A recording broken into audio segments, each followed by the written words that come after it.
What's up, guys, and welcome back to the Hard to Kill podcast. You're here today with your host, Mike. My co-host, Nick, is on vacation this week, but that's okay, because I got a very special guest today, a man I know very well, a guy that I've done deployments with, a guy I consider a really good friend of mine, and I'm happy to have him here.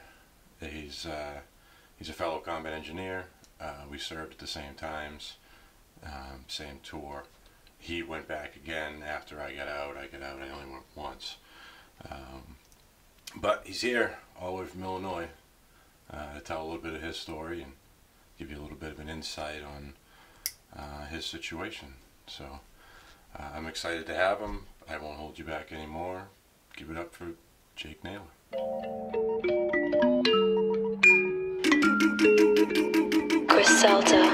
Look, detectives combing through the hood looking for a corpse. Draco hitting, I don't think your body can endure the force. I whipped the fish up with a fucking hanger or a fork. Told that bitch, go ahead, sniff what you want, there's plenty more to snort. I had an outstanding warrant for a short. Turned myself in, rocking Louis and all my jewelry, I wore the court. Folks, ladies and gentlemen, welcome, and please welcome my wonderful guest here, Jake Naylor, a fellow combat engineer, fellow Marine veteran, and a good friend of mine, all the way from Illinois to come and share a little bit of his story, a little bit of the inside, and you know how things went and how things are going to this day. We got a cool segment for this episode, a little explain this picture, because Jake happened to bring his hard drive with some cool photos, some stuff I haven't even seen. Photos of me looking like a fucking idiot that I haven't seen in years, man. But yeah, we're gonna go over some of those photos, and then we've got the big football game this afternoon. The Bears, yeah. Well, as you guys know, I'm a Patriots fan, and if you don't know, Jake's a Bears fan, so he came all the way from Illinois to come watch Monday Night Football live in the Razor Gillette Stadium. We're going to be getting good and ripped up for this one. This will be a good game. Good game to be here. So, give the people a little background. I mean, you're born and raised Illinois. Yep. So I grew up in the Midwest, Central Illinois. A lot of cornfields, bean fields. Not a lot of flat land going on out there. Yeah, not like out here, windy roads and mountains and shit. But just grew up there. Did a lot of hunting and fishing. Still do a lot of that. Yeah. That's. It seems to be a common thing. Like, it's something I picked up just in the past 2 years. But I noticed that a lot of vets are into hunting and fishing. And there's a lot of programs for it. Like, even that, what's the fishing for vets? Take a Vet Fishing. Take a Vet Fishing, yeah. You showed me that website. And I'm like, this is fucking cool. I didn't know they did shit like that, yeah. Yep, it's a great way, honestly, to release and get away from society, in my opinion. That helps me out a ton. But yeah, it clears your mind. Yeah. You know, it's almost like being in the woods kind of brings you back to being in your mindset of combat readiness. Absolutely. I think it does for me. So born and raised Illinois. I also forgot that you're a West Coast Marine. Yep. Somebody who tells me all about the hills. Mountains, bud. Mountains, whatever. Yeah, fucking whatever. I didn't know that. I also didn't put together that Illinois is that close to the West Coast, not to the East Coast. It's about, roundabout's the middle of the country. So yeah, central. Yeah. Central. So there, you went to combat engineer school, Courthouse Bay. Yep. As did I. I went to a different unit first, and then ended up in 3rd CEB. You went from Courthouse Bay right to 3rd CEB? Yes. Yeah. 3rd CEB is 3rd Combat Engineer Battalion. It's all engineers, and it's a division unit, so when you deploy, you attach to a line unit, which would be a infantry unit. And we essentially operate as their specific sweepers, specific explosive techs. that's our assignment. You know, we get broken down into our squads of engineers are broken down into smaller teams, and attached squads have grunts that have other attachments that make up this team, I guess you'd call it, right, that operates outside the wire. When I came to 29 Palms, I had come from an air wing unit, which is way different than a division unit. Not a lot going on in the air wing units. A lot of swinging in the wing, as they call it. And then I showed up to a division unit, and I had 30 days of leave before I left Japan, before I had to check into California. Excuse me. So I went home for 30 days and ate and drank and did nothing but party, and showed up to 3rd CEB about fucking busting out of my uniform. I was so bloated and fat from just crushing beers for a month straight. That was not good. But I checked in, I went to the barracks, I got my room key, and I had stepped out of my room, and I was on the balcony, and I looked over the edge, and there was some guys down there, and they're all just ripping through beers. I'm like, what are you guys doing down there? Fucking case race, Corporal! Have a case race! I'm like, alright. I got time to run to the PX, I want to play case race. Fuck yeah! That's how I met this guy. Yeah. Yeah, the only man I know that can crush 30 beers like it's nothing. It's a talent, Mike. It's a skill. He introduced me to the wizard staff. Yeah. Every empty beer you have, you duct tape it to it, and then the staff gets longer and longer, and you have to drag it around the barracks as you're drinking out of it. Yeah. Pretty interesting stuff. Me and Matt Lohr. Yeah. Yeah. Yeah, Matt Law down in Florida now. Yeah. Him and Timmy Shortreed. I talked to Timmy Shortreed the other day about buying a house using a VA loan. So that my other co-host Nick, he's trying to buy a house now. And it's a process. It's not that it's a hard process, but it is a process to use a VA loan. You didn't use a VA loan in your house, right? Yeah. See, I used mine. It helped me with the down payment because I didn't have to come up with 10% of it. But I think the guys that are trying to get into their first home, if you don't have the money and you are qualified for a VA loan, you might as well fucking use it. Absolutely. You earn the shit, you know. So our deployment that we did together, we split off into teams, and you operated with those sniper dudes for a while. Yeah. Yep. Clearing their position for them to come in and take shots. Yep. Sweeping for their hide and whatnot. So if you're out sweeping, I mean those are at night, right? They're coming in to take shots. Yeah. Yeah. So it's dark out, and you're sweeping with a metal detector in front of you, trying to find homemade bombs hidden in the ground in the dark. Right.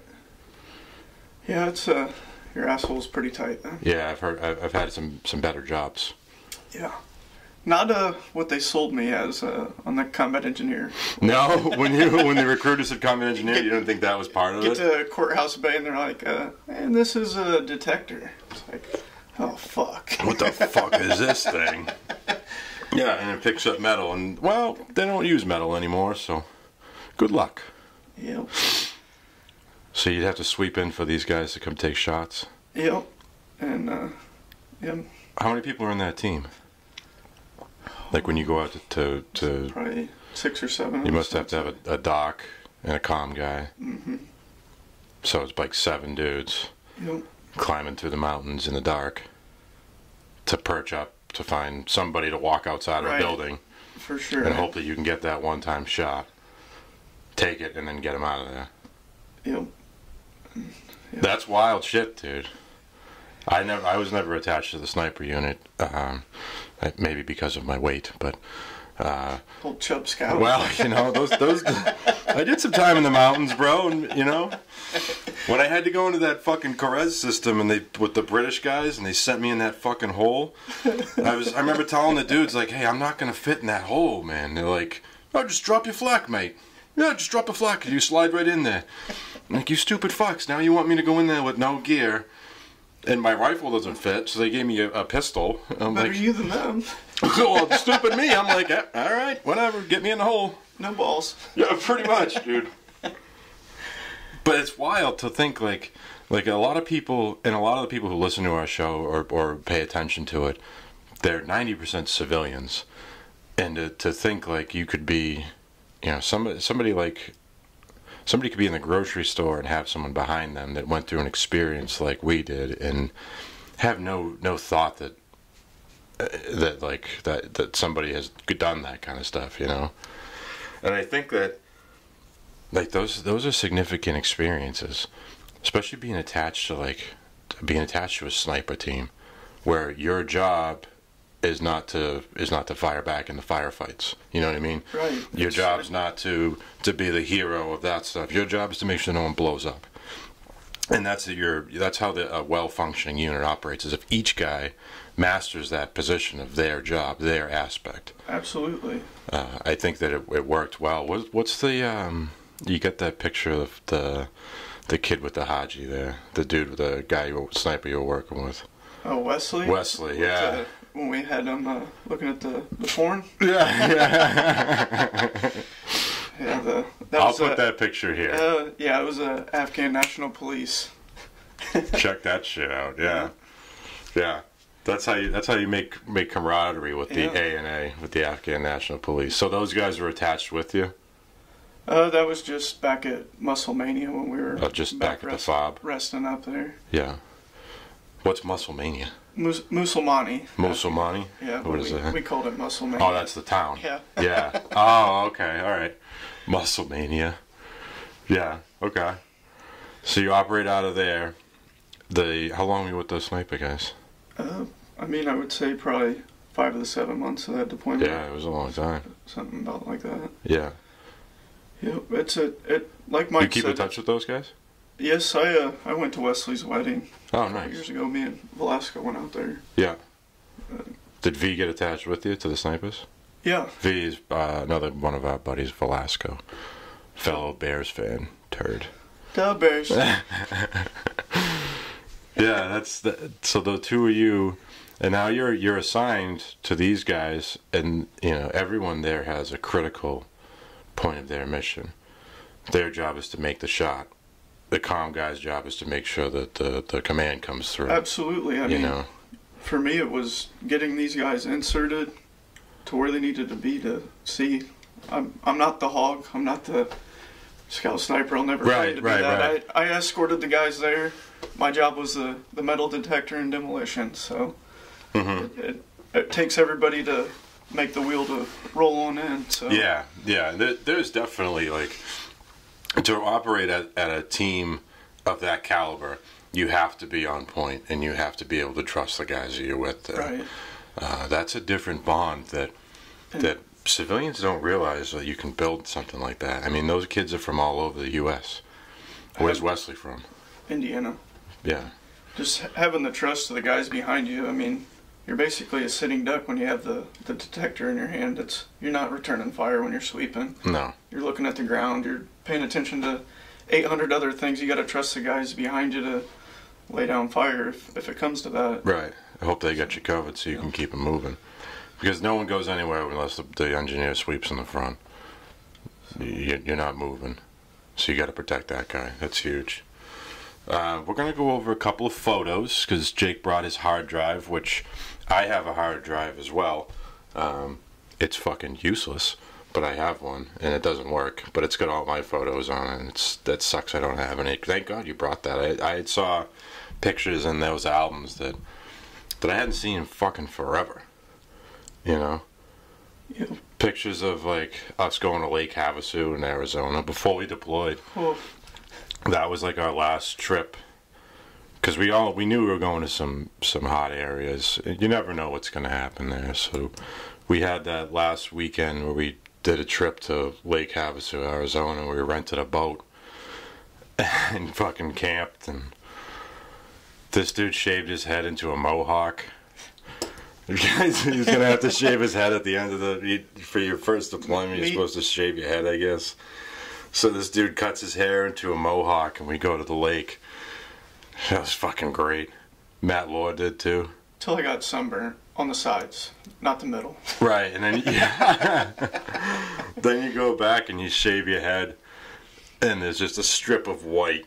Everything else is fucking burnt, toasted. People could tell, like, dude, you definitely rocked a mohawk for the Liberty weekend. Yeah. That's alright. Fuck them. Fuck him is right, dude. Fuck him is right.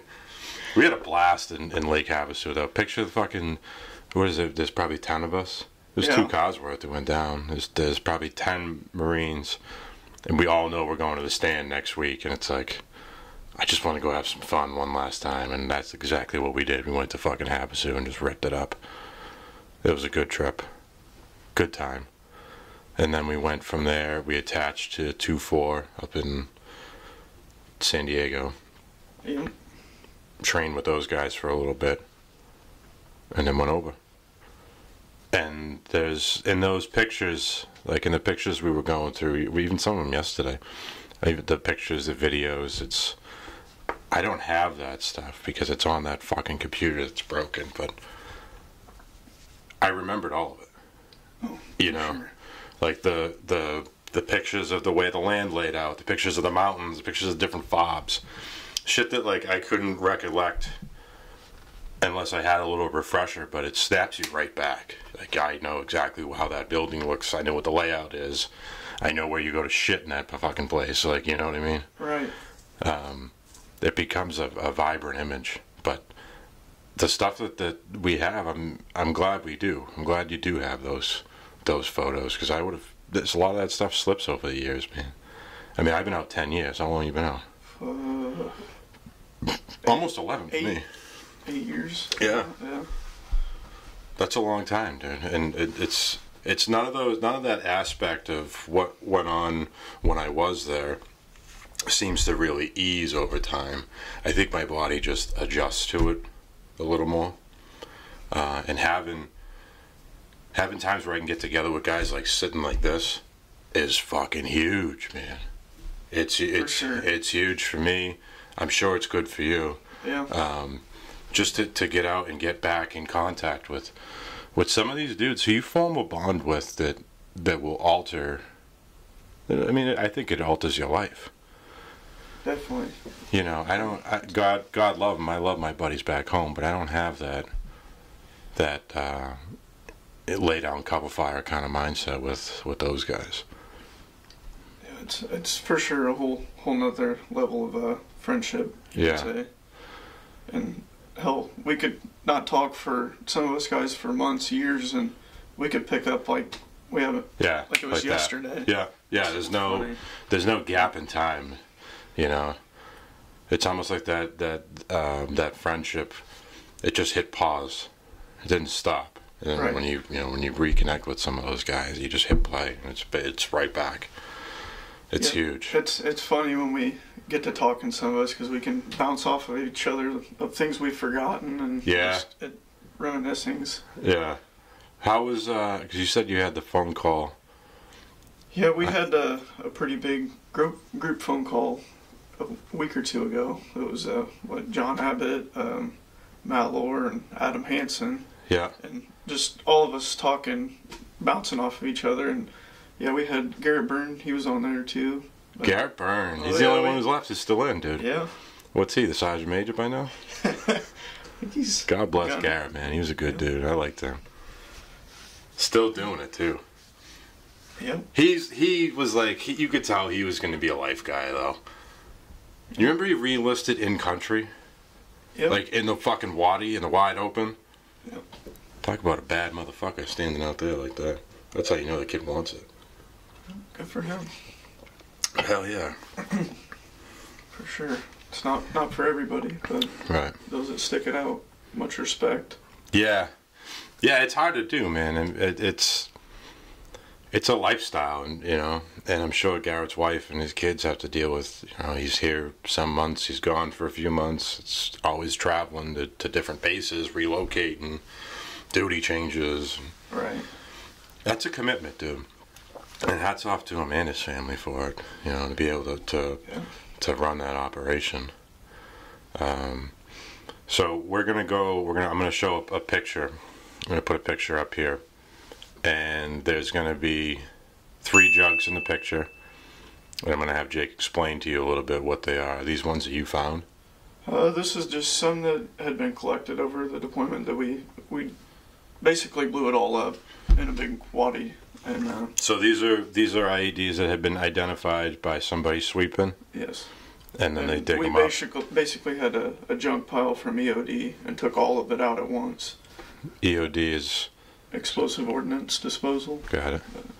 So any of the IED material you find that doesn't blow up, you stack it all together and make it one big shot? Right, yep. Yeah, okay. That's how you get rid of this shit. So those jugs, it's like a 5-gallon jug? Would you say a 5-gallon jug? Yeah, I would say probably 5. So you fit probably 40 pounds inside that? Right. Yep. 40 pounds of homemade explosive? Yep. And then they run that wick out the top, and the wick goes to the plate? Yep. And the pressure plate will be, it could be anything. It could be 2 sticks like this with something on the edge. So now it creates this rectangle, and in the center of that is where the charge is. So once you get the top and the bottom to touch each other, completes the circuit, and off it goes. Right. So our job was to find those before somebody steps on it. And 40 pounds of homemade explosive would do a lot of damage. Yep, for sure. You know, it would take the front end off an up armored truck like nothing. Yep. So to find those is fucking huge. Huge. The next photo I'm going to show you is probably our most famous challenge while we were over there.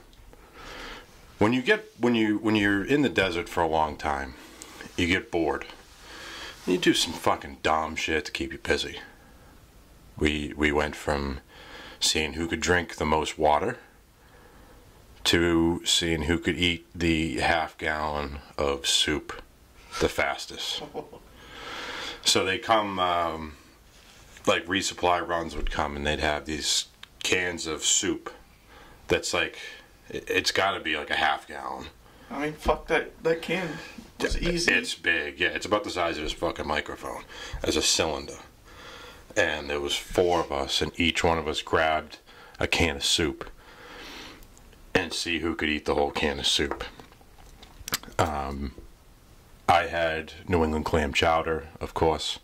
Awful choice. You know, cold clam chowder in the middle of the fucking Afghani desert. Just not a good combo. You had cream of mushroom? Cream of mushroom. Dude has cream of mushroom and pounds the whole can. Oh. Gone. Gone. Like, I barely got a third of mine down. Carpenter maybe got half of his tomato soup. You fucking smoked the whole thing. Just gotta go for the gold, boys. Fuck that. I can't do that, man. I thought, just the dust in the air there and the fucking grit. It's like, ugh. It's creamy. Let's just eat a half-gallon of cream of mushroom. That sounds delicious. Delicious. Oh, we got here's another photo. Ready? This is a picture of our squad of engineers. I forget where we were, but we were standing outside somewhere. Islam Bazaar, maybe, or something like that. I can't remember. But that's our engineer squad, and then you'd break into 2-man teams and be attached to other units and kind of disperse from there. So when you got to have us all in one fob for a day, you know, that's when the shenanigans usually happen. Soup eating, water bottle fucking chugging, picture taking nonsense. But we look like a couple of salt dogs up there. Yeah. A few of us, you know. Like something. Yeah. We have another photo of this is some of us and our Afghan National Army friends. We were goofing around in one of the fobs doing a little dance, and Alibaba thought he had to pull out his gun for some reason. That just changed everything. Now you see it, now you don't? Yeah. We're fucking dancing around like this, and then all of a sudden this dude's actually got his pistol out. And he's fucking swinging that shit around. Fucking Rambo. John Rambo, no shit. It goes to show, like, we can, you can have some miserable times there, but the littlest shit with good dudes will change your mindset, turn stuff around. It's huge.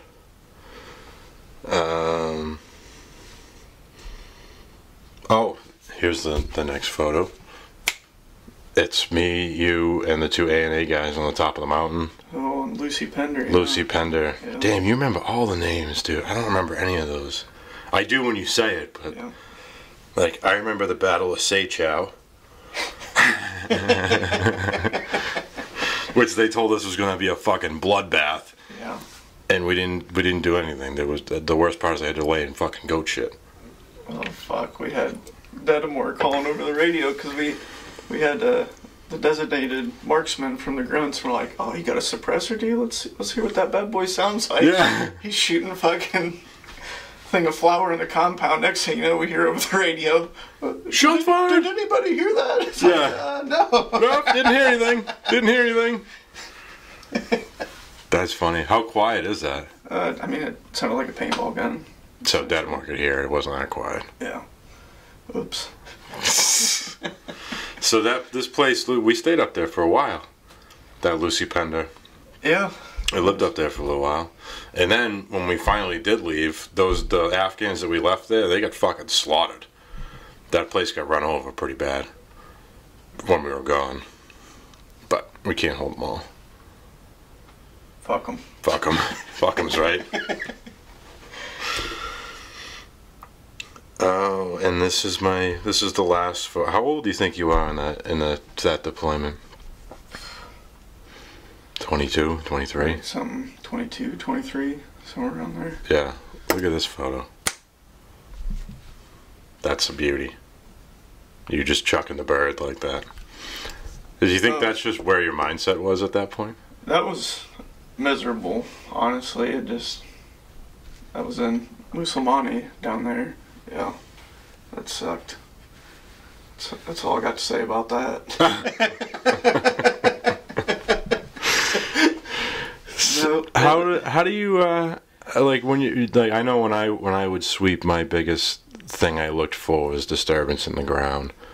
What's like a telltale that, or something you're looking for when you're sweeping?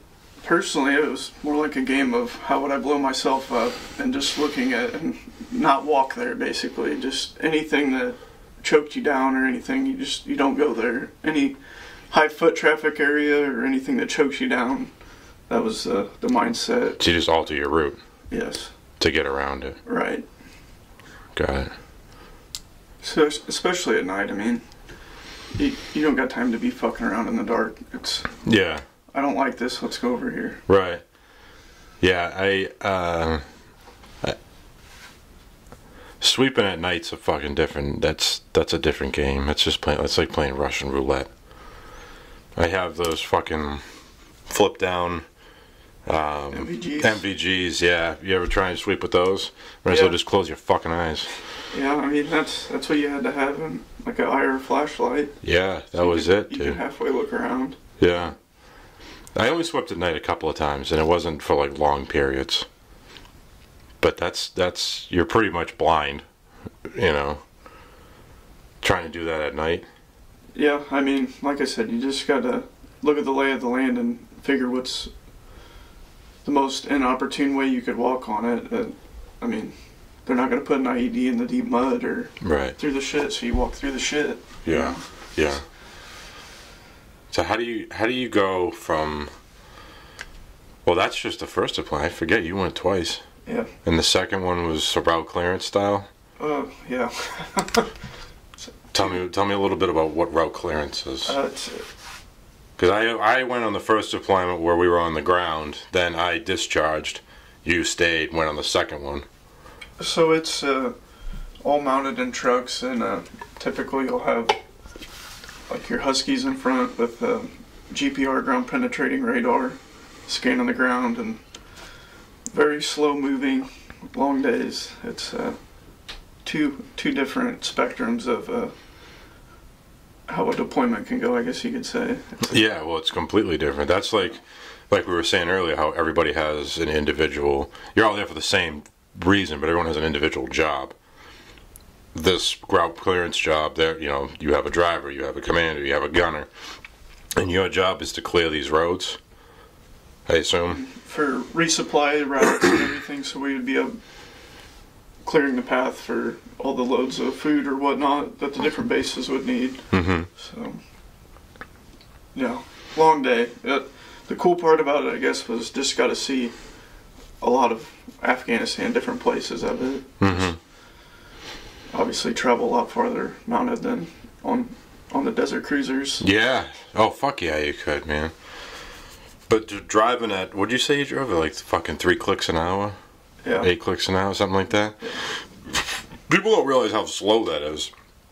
I'll put the video in of the, just as you're going, just to see, like, you do that for 16 hours a day. Long That's fucking day. Just stuck in that metal tin can with, you know, with nothing but your thoughts, and you're just waiting for either the front end's going to blow off, or, you know, that's how road clearance works. Right. You know, that's their job.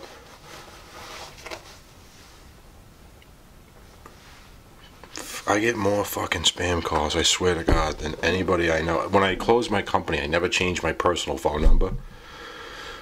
And I get like 7 or 8 fucking spam calls a day, dude. Credit card warranty, huh? Yeah.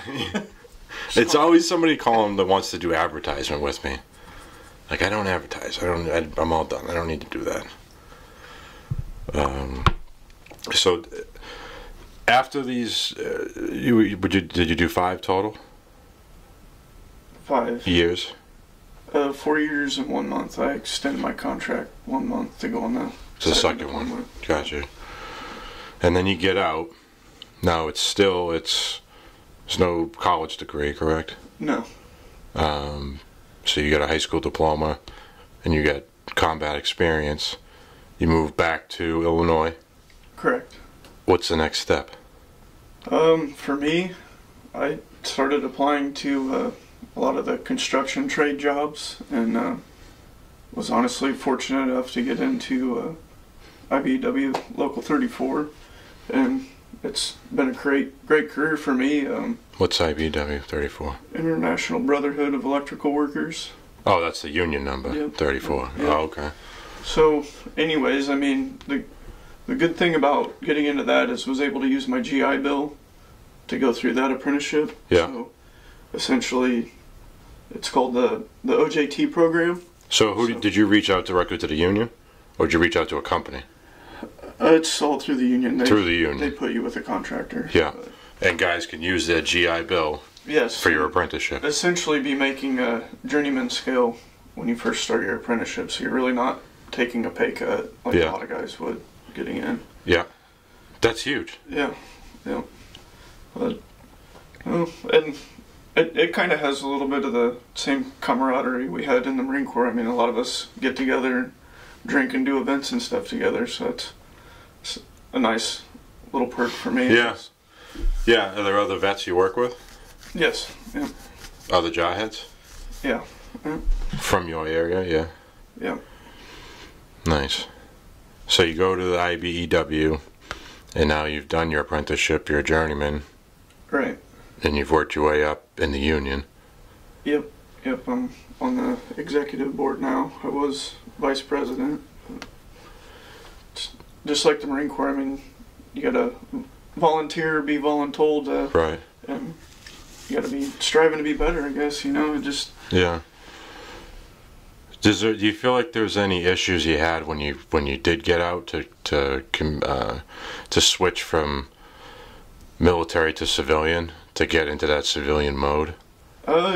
Honestly, it was tough when I first got in, you know, getting into construction, not even 6 months after being back from country. It's, you know, Mike, you hear something loud, fucking hammering studs or whatever. Next thing you know, you're fucking jumping. It's like, calm down, man. Yeah. It's just a nail gun. Right. No, I definitely know that. I know it's not easy to adjust. I know I had a lot of trouble adjusting to a normal way of like just being a civilian, just having a different mindset. It took me a long time, man, and I still don't think that I'm completely adjusted. I almost think we never will be. I almost think that like some of that stuff just stays with you forever. Absolutely. I mean, it's when you spend that much time over there under the pressure of like, if I fuck up and miss an IED and kill one of the guys behind me, the pressure's on you for that weighs on 14 you. months, you know. Oh, I care more about the guys behind me than myself over there. Yeah. So, absolutely, it changed you. I mean, there's not a lot of people in the civilian world that have that kind of, or that can maybe justify that kind of emotion. Like, you've accepted death for yourself. Absolutely. As an engineer, you've accepted that if one of these is going to go off, I'm going to hit it, or I'm going to find it. It can't be anyone else. You know, if you missed one and somebody hit it behind you, that would be the end of me. I would feel like it goes back to everybody has a specific job. You know, sweeping was our job. Right. Right. And that I don't think that when you transition from being active military to civilian mode, how do you turn that down? How do you turn that level of intensity back down? Because if essentially every step you take out there could be your last, and you'd never know it. Like for us, we'd be gone. You'd never know what happened. Right. You wouldn't even feel it. It'd be gone. So trying to adapt from that back to civilian world is fucking hard, man. Yeah. You know, and it's a big reason why I do this show and why Nick likes to do this show. And guys like us don't talk about this kind of stuff. No. You know, even in those long phone calls with boys from different parts of the country, like that's not something we really talk about. But it does affect you. You know, and I'm lucky enough that like we talked about it a little bit before off air, that I use strictly the VA medical service. I don't have private health insurance, but I have a VA hospital 35 minutes from me. So for me to go back and forth my appointments is no big deal. Right. You live in rural Illinois. Correct. So you have a clinic about a half hour from you. Yeah. But the main hospital's 3 hours? Yeah. Right, 2-3 hours. That's wild, dude. So if you actually need something serious, you got to go to Iowa? Well, yeah, Iowa or Danville, but for me, it just worked out with work that I use my work insurance just because it's obviously a lot more convenient for me. Yeah. Oh, absolutely. That's my point. Is like I use the VA because it's right there. Right. So how many of these guys that are rated at 70, 80, 90, 100% are still paying out of pocket for private insurance because they don't have a VA near them? And they aren't getting reimbursed from the VA. Right. You know what I mean? Like you're paying, if you're rated that high, then you shouldn't be paying for medical coverage. Or at least you should be reimbursed for it if you live in an area where the VA can't provide it to you. Right. And I feel like that happens all too often. Not as much here because we're a little more city, but out in your area, I mean, you went for reviews, what, 2 weeks ago? Yeah. You had to drive fucking 3 hours. All over Iowa. It's like, dude, imagine that. Like you got service-connected veterans that now, for them to do your review, they make you drive to a 3 hour away fucking doctor's office. You gotta jump through the hoops, man. It's mind-blowing to me, man. I don't think that these guys should have to suffer, myself included, because of location. You know, if you're that rural, they should be able to assign you to a private doctor that's compensated for through the Veterans Association. Right. There's no reason for that. Because how many of those dudes that really want help, that really needs, like I went to my last review and the guy asked me if I'd ever thought about inpatient therapy for PTSD. And I looked at him and I'm like, who the fuck's gonna pay my mortgage? What do you mean inpatient therapy? Like, what, are you dumb? Right. And he's like, well, Mike, sometimes you have to think about yourself first. So I can go there and then get my house foreclosed on? Right. Like, well, come on. Just stay here forever. Right, dude. Like, you know, and you wonder why these dudes are all fucked up. It's like, put yourself in that situation. You know? Yeah. You got vets that can't afford to go to get the treatment that they want to. But and right now in Massachusetts, they want to give all the illegals driver's licenses. Like, where the fuck is our heads? You know, and I don't mean to get political with it, but it bothers me to hear shit like that. And that you have to travel so far to get treatment. I get it if they don't have it in your town, but I'm sure there's qualified doctors in your county that you could be seeing. Oh, absolutely. There's all kinds of hospitals and stuff in Peoria. So yeah. That's something that needs to change, man. You know, and I say it, I have said it before, like the only time we really see each other is at funerals, or trips like these, but trips like this are what I look forward to. You know, for sure. Going to play football. Now we're trying to schedule to go hunt with Uncle Donnie. Uncle Donnie's Bear Soap. He's going to get us up there to hunt some bears. Check him out on Facebook. Free shout out, Uncle Donnie's Bear Soap. If you spend $10 with him on a bar of soap, $1 goes back to the show. So that's how we're going to pay for our new camera and hopefully some hunting trips for some vets. Nice. I think it's cool, man. Like, oh, you got a trip planned already for Michigan, don't you? Yeah. Going ice fishing this year? Yeah, up in Traverse City. Me, John, and Adam, and Matt. Yeah. So the four of you, and they all four of them are engineers. They're all sweepers. They all have that, or we, I should say, because I'm one of them too. But we have that camaraderie that we talked about earlier. That it's like you push. When I drop you off at the airport tomorrow, it's just like I push pause. Yep. You know, there's no stop. And I'm sure getting up there with those guys, that's going to be a fucking blast. Oh, it'll be comedy hour for sure.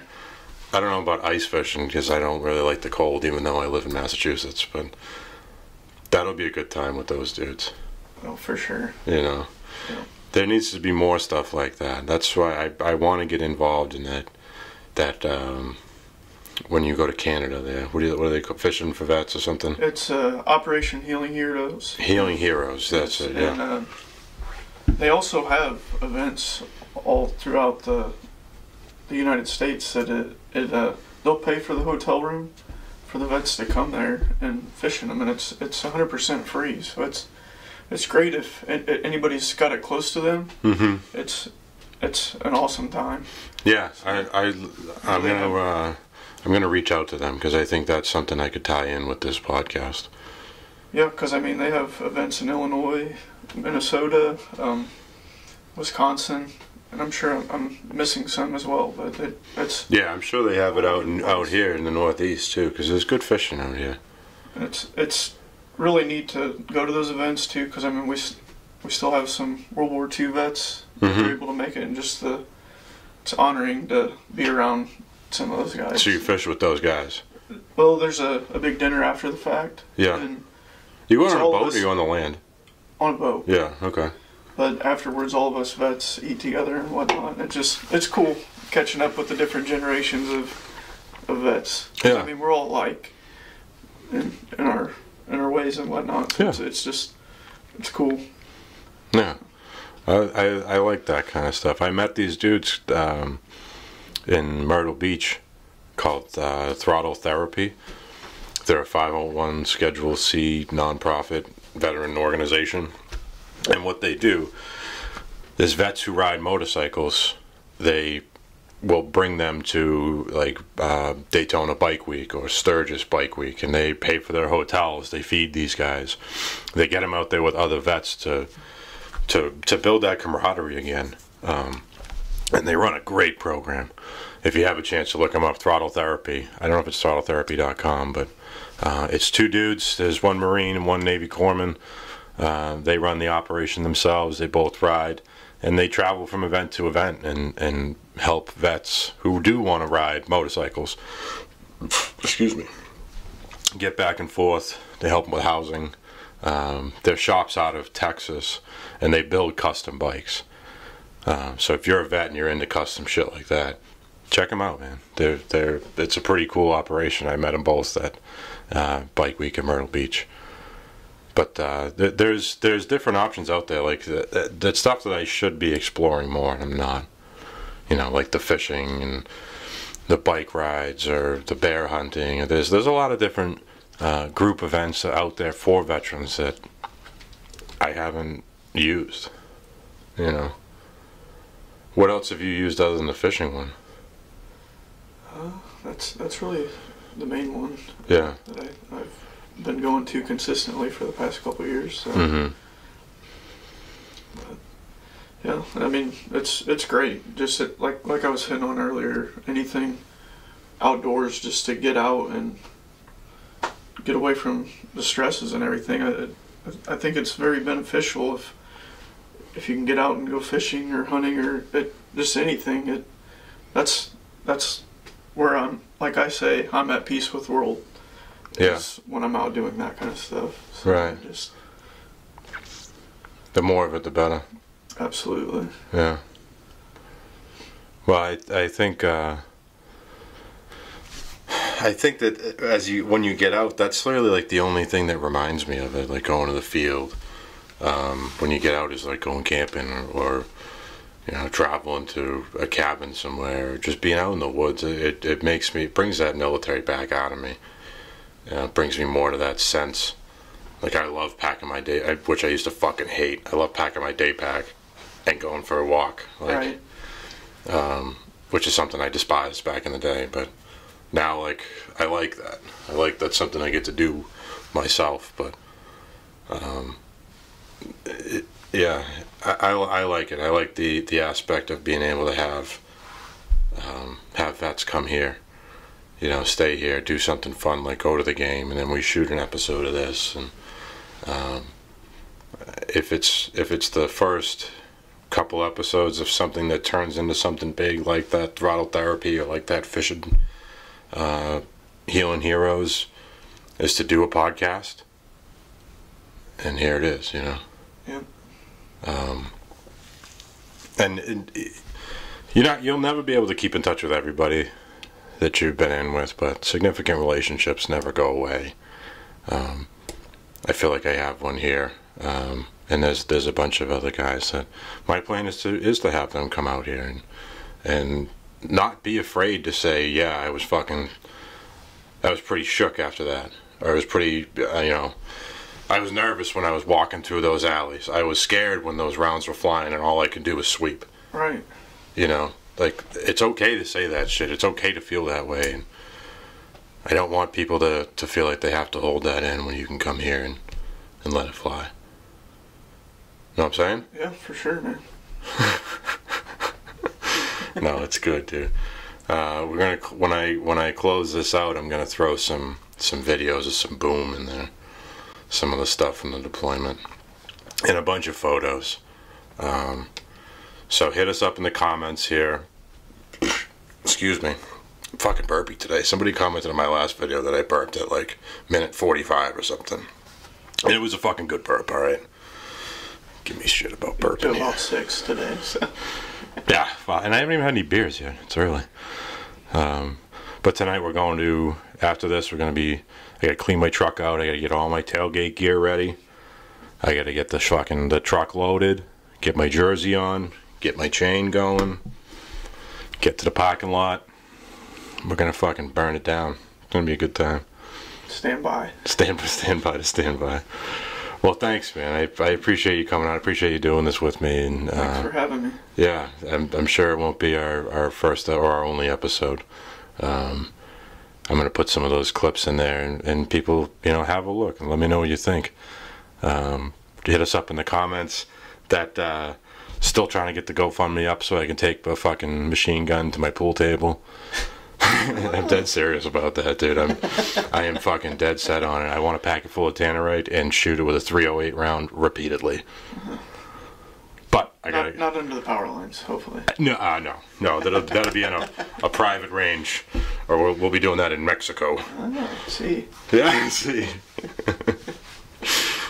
Yeah, we got Nick should be back from vacation next week, so he'll be back with me here in the studio. Thanks for giving me a little bit of time. Glad to have you. No problem, man. Brother of mine forever. Oh yeah. And we'll see you on the next episode. See ya. Peace.